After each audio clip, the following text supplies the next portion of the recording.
Welcome back. Today we got a couple quick repairs to look at. I happen to owe a friend of mine some favors for some work they're doing for me, so I decided to take a look at these items for them. Normally, small things like this, it doesn't really pay to pay someone else to look at, if you will. But where services are traded, it's always a way to do these things for somebody. But anyway, they said that this fan doesn't work. Well, if I plug this in off camera here, we can verify that by turning the switch on and seeing nothing happens. And well, troubleshooting always starts at the simplest place, and I happen to notice that this plugs seem a little bit bigger than they normally are. And then when I flipped it over, I realized, well, that's because there's a fuse in there. And I didn't, have the tools on me at the time to test it out, but I showed it to the person who owned the fan, and she says, "Oh, I didn't even realize there was one in there. I would have checked that right away." I said, "No big deal. That's why I have tools. I can do it for you." So I brought it home and decided to look at it. Now I'm just going to pop that out. Now, you could check it in here, but I still rather pop it out. You could take a look at it. This is looks like a ceramic fuse. There's no glass on this. It's pretty tight in there. There it goes.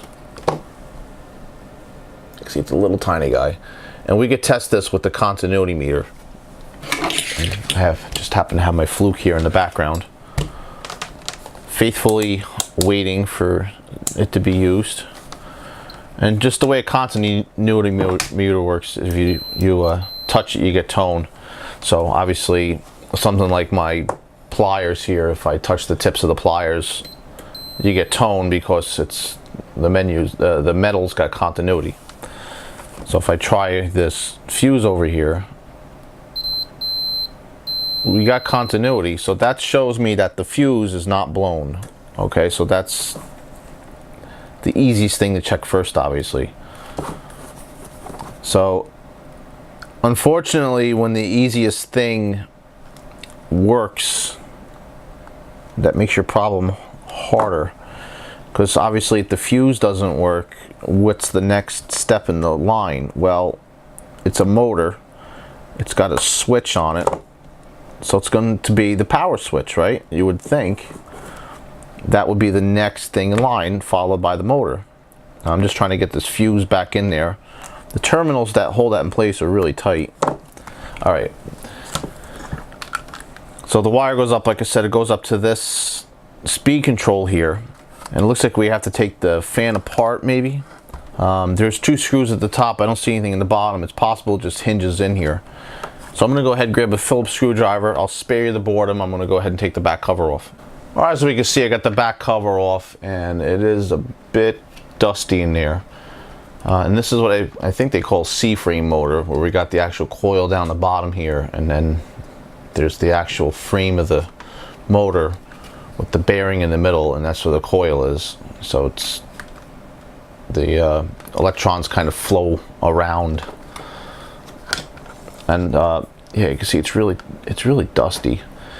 Now I took the cover off because initially when I looked at the back, I said I wonder if the motor seized up, so let me take the cover off and I'll try to move the blades, and they were a little tight.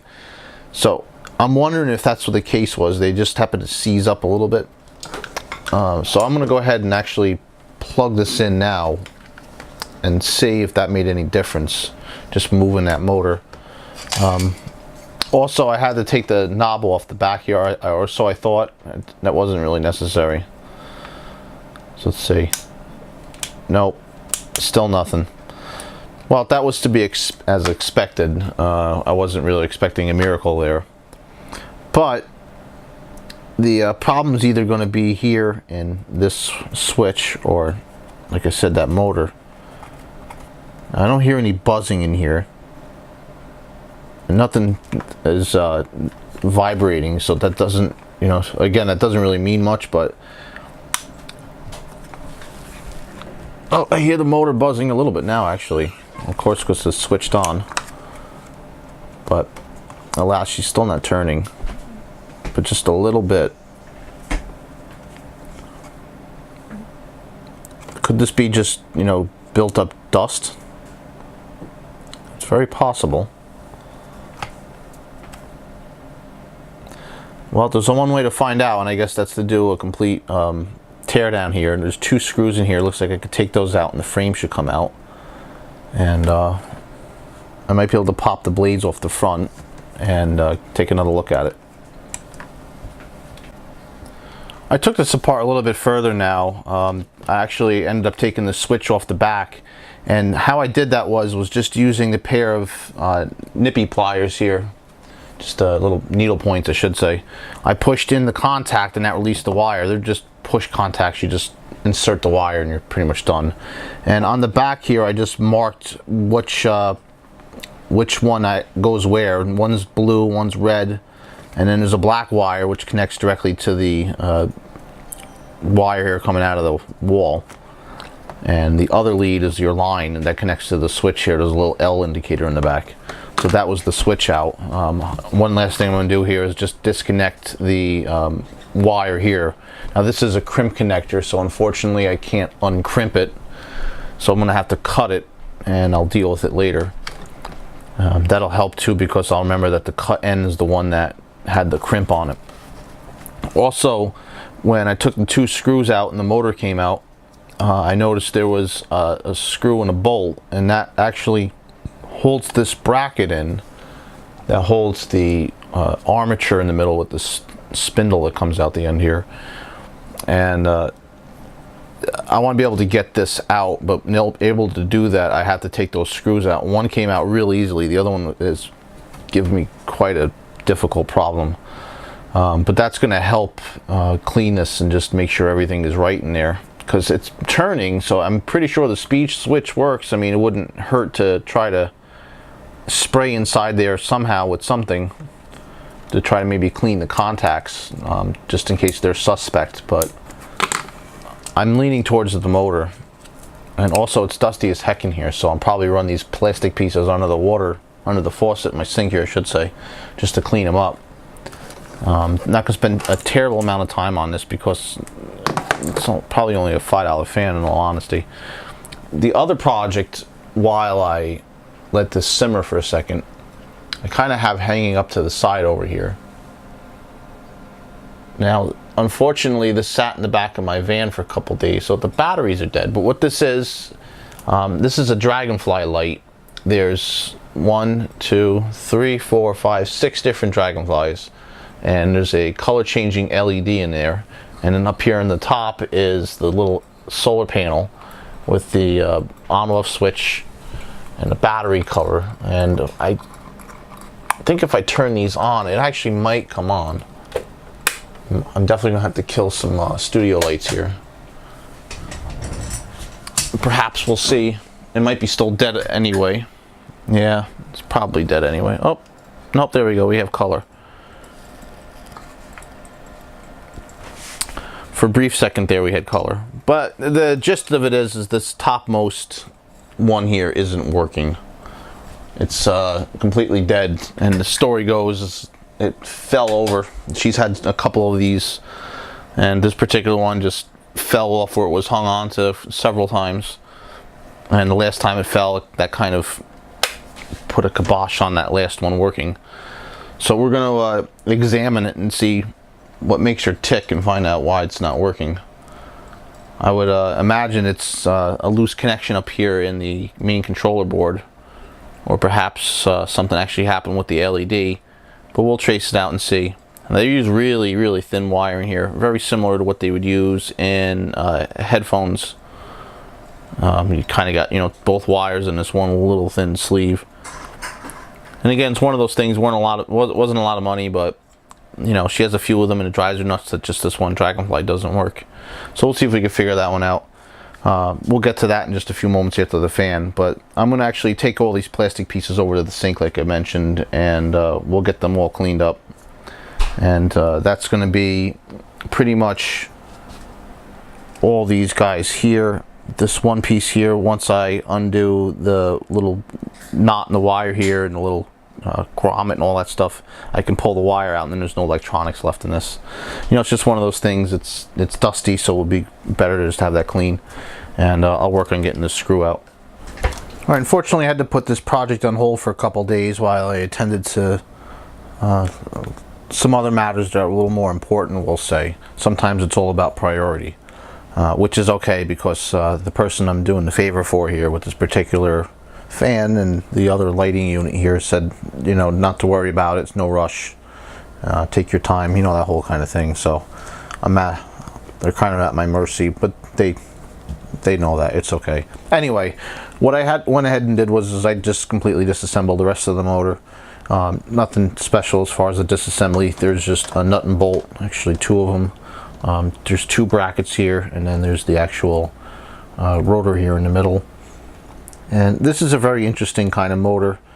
You can see the coils down here at the bottom, and then there's this, you know, metal apparatus that goes through the coil with this, you know, hole in the middle of it, and then this just, you know, on a hair tight kind of fit in there. It's loose, obviously, and there's just enough air gap in there for this just to spin in there. What centers it though are these actual two front and back pieces here. Now there's, you know, technical names to all these, but that's not what's important. It's just, you know, the function of it. There's no bearing in here. There's actually just this like copper sleeve. Interesting to note, the way these actually kind of work is they pivot. You see, if I put this in here, it swivels all different directions, and that allows for just, you know, different, you know, just positions for this to sit in, just to make sure it spins freely. Now, if you remember, because it's been a couple days for me, so I had to kind of refresh my memory, this motor wasn't spinning. We already looked at the fuse. It wasn't the fuse. We figured it's most likely not the power switch, so we determined it's the motor. Well, when I took this motor apart, this was really dusty. So I did clean that. Now the dust over here doesn't make much difference, but dust in here does. It could, just that slight drag, you know, could do something. I'm not 100% sure, but it is clean now. And I did notice in here there was a lot of black gunk, and I managed to clean that up pretty good. It was like just wear. And it does move pretty freely within the sleeve, but I am going to put just a little dab of 3-in-1 in there, I think, just on like the front and the back of this axle here, just to see if that makes it spin any better, and then we'll reassemble it. Now, I don't think it matters which way this goes in. It doesn't seem like that matters. There's not like it's keyed. It doesn't only go one way, it seems. It can go in both ways. So I'm not sure if that's going to make any difference or not. I guess we'll go to find out when we power it up and see which the way the fan spins, if it does spin. Because after all, like I said earlier, this is an attempt to try to fix this. So I'm going to go ahead now, put the drops of 3-in-1 on here. There is actually just a little bit more wear. You can see this little dark spot here. I have actually a really fine grit sandpaper that I can just go, it's almost like emery cloth. I'm just going to go in there and just sand that out real quick, and see what we get from that, and try to reassemble this. You can see just quickly how that looks. Now I just hit that with some, like I said, some sandpaper. It's a really, really fine grit sandpaper. It's actually part of one of those testers model paint kits that you get, and it comes with, you know, the various sizes of sandpaper and different grits, and it's plastic backed sandpaper. Stuff actually lasted a long time, but it worked really well. So I'm going to go ahead, like I said, and continue reassembling this. I got the motor lubed up, and it does seem like it spins a lot better. This was sticky before, it hardly spun at all, and now it spins definitely a lot better than it did.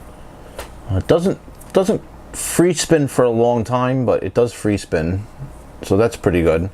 So I'm going to go ahead and put the power switch on here now, and get the power cord hooked up to that, and kind of test it out and see if it works. I connected everything to the switch. I basically kind of remembered how everything went. It wasn't terribly hard.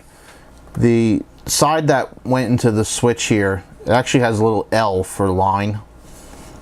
And then the other side here had a crimp connector that I just cut off, so the actual wire itself was just, you know, just the uncut, uncrimped end, whereas over here it was already soldered, so I knew where that went. I knew I had to put the wire nut here. The black wire is the one going into the coil, and then depending on if you want high speed or low speed is the blue or the red. And when I took that apart, I wrote R or B in the back here for blue and red. So we're going to go ahead now and test this out. Here's the moment of truth. Obviously I still have to put it into the case to get the full effect, but we can go ahead and put it, plug it in, and I'm just going to turn this one click over, and it is spinning. You really can't see much on the camera because it just looks like it's just a pin here, but it is spinning, and yeah, you can install it, but it takes off right away.